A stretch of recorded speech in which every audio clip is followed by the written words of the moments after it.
Hello, dudes and doodads. I will be casting a Zerg versus Terran. They are both Platinum players, and I am doing this per request of a friend. He wanted to see a Zerg versus Terran because he just loves seeing, I don't know, I guess Zerg being owned? I'm not so sure. I think he wants to see Terran being owned. He said something about having a hard time against fighting Terran, so I guess he wants to see the Zerg own Terran. So the map is Steps of War, and I actually downloaded this from sc2replay.com. It didn't really have any reviews or anything, but did have like over 1,000 downloads. So I was like, cool, I'm gonna totally download this and cast this for a friend. Let's check out the production here. There is a barracks on the way, an extract. Oh, he's going to do the extract. Oh, he's going to do double extractor harass. So there will be no gas for the poor Terran bloke. He did do the extractor trick, but at his opponent's base, which is actually really clever. So he can actually do this while he's producing overlords. He can make a spawning pool here, because the Marines that are going to be spawning will be forced to deal with this harass. Otherwise, he will not be able to get any teching units, any reactors, or a tech lab. I'm sorry if this is lagging for you guys, but I have a feeling that the game itself was actually lagging a little bit. So for now, this harass is going to go unchecked, and there is no wall in here or here for the Terran player. From what I know, nowadays it's actually pretty common not to wall in anymore, but I was under the impression that it was just for Protoss. But these are Platinum players. I am a Gold League player, so they probably know better than I do. So we will watch this, and we will be amused by their level of play. This Overlord is going to try to go over here, just check for expansions, I suppose. And, oh, look at that. Look at that, totally pro-marine. He's going to be like, oh, cancel. Oh, rebuild. Look at that amazing marker. Let's check out their APM right now. It is 48 average. So this guy's just going to let this go here. He's going to make a bunker here. I guess he's just making sure there's no rush coming in from the Zerg player, because this is a harass.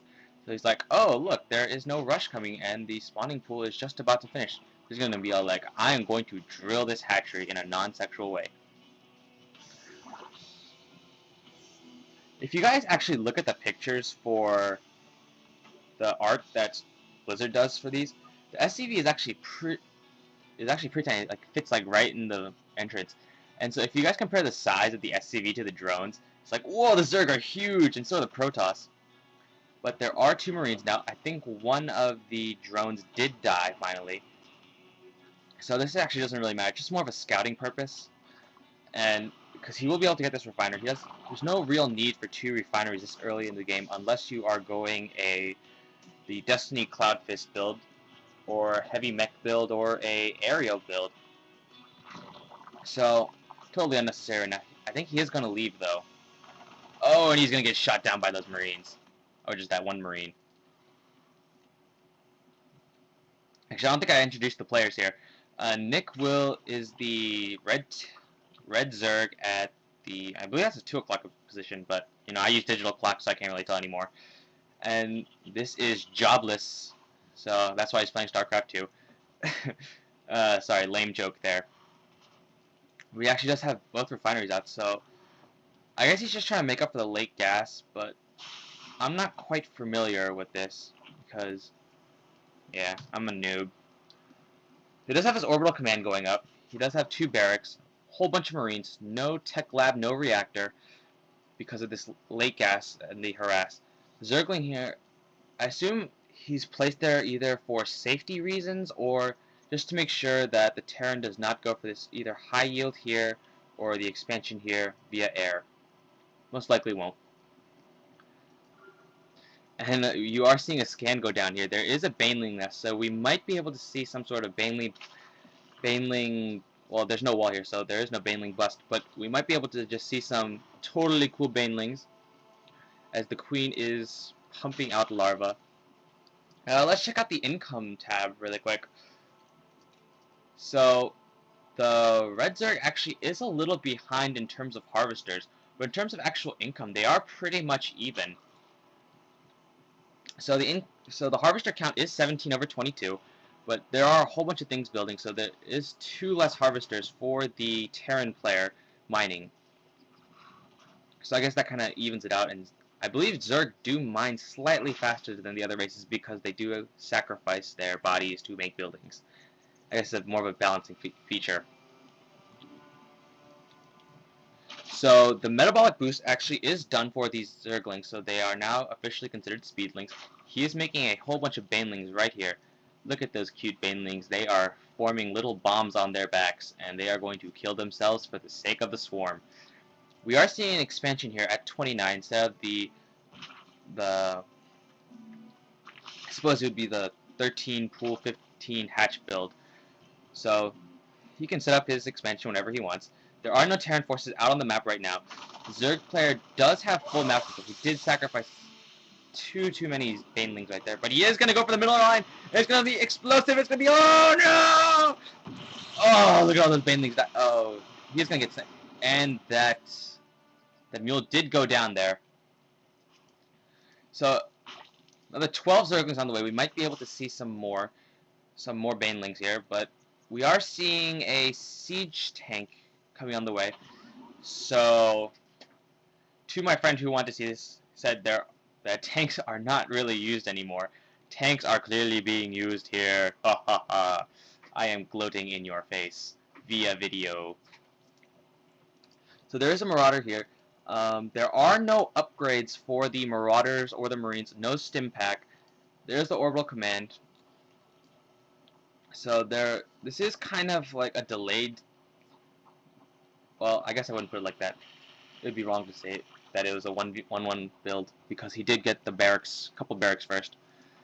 He is making Vikings without a reactor, so he is preparing for the possibility of air units. There are no air units on the way for. There's not even a Spire on the way for Nick here, but he is ready. The Zerglings there is just going to distract them as the Banelings do go in for an attack.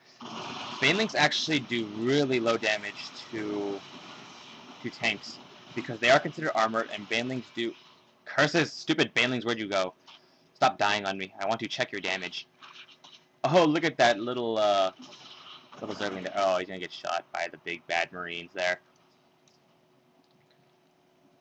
Personally, I don't think that the Nick's job spreading this creep tumor is very good right now because he only does have one creep tumor. Oh, he finally actually managed to get the second creep tumor. So he's going to try to spread, connect the 2 bases, so it's less of a rush distance. If you guys didn't know that Zerg units on the creep do get a speed boost compared to off the creep.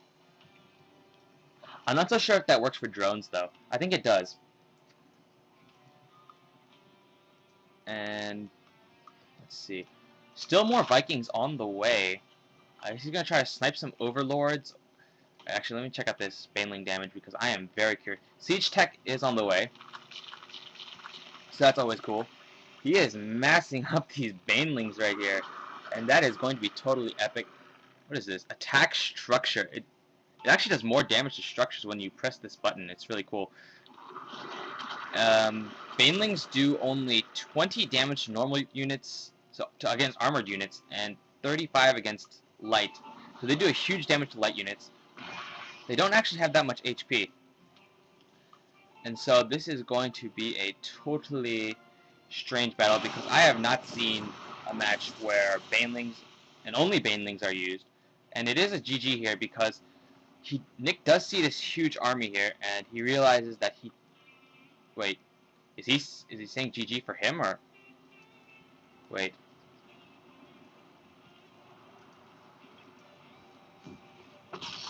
I don't know what's happening here. He does have enough minerals to rebuild his base. I think Nick is saying GG ahead of time. That's a little rude from what I know. But these Vikings are going to be like, oh, yummy, overlords, and no one can do anything about it. This is going to be very fun. Spire is on the way, so we may be able to see some Mutas, Corruptors, or something.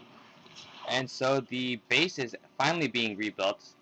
Look at this income. 0 to 900 minerals per second.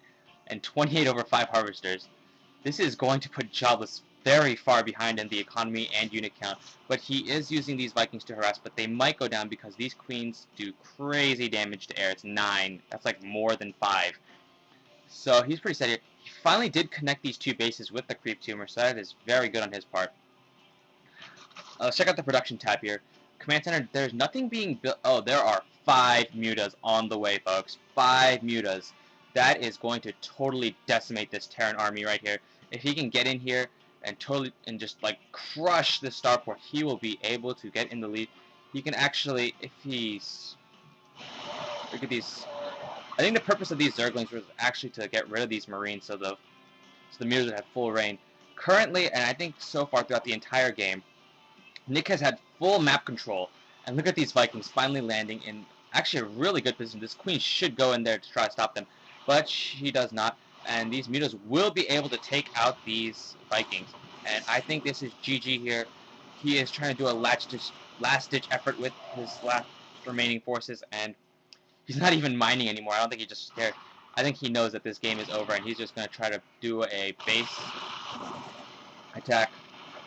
A whole bunch of Zerglings are being made. These mutas should go in and take these tanks out as fast as possible, or just go straight for this base and try to take that out, because there are no turrets, no one is mining, there is a Viking here protecting it, so that might be a little bit difficult.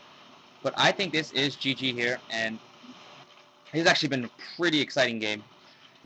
See nothing but banelings used for like the first half of the game.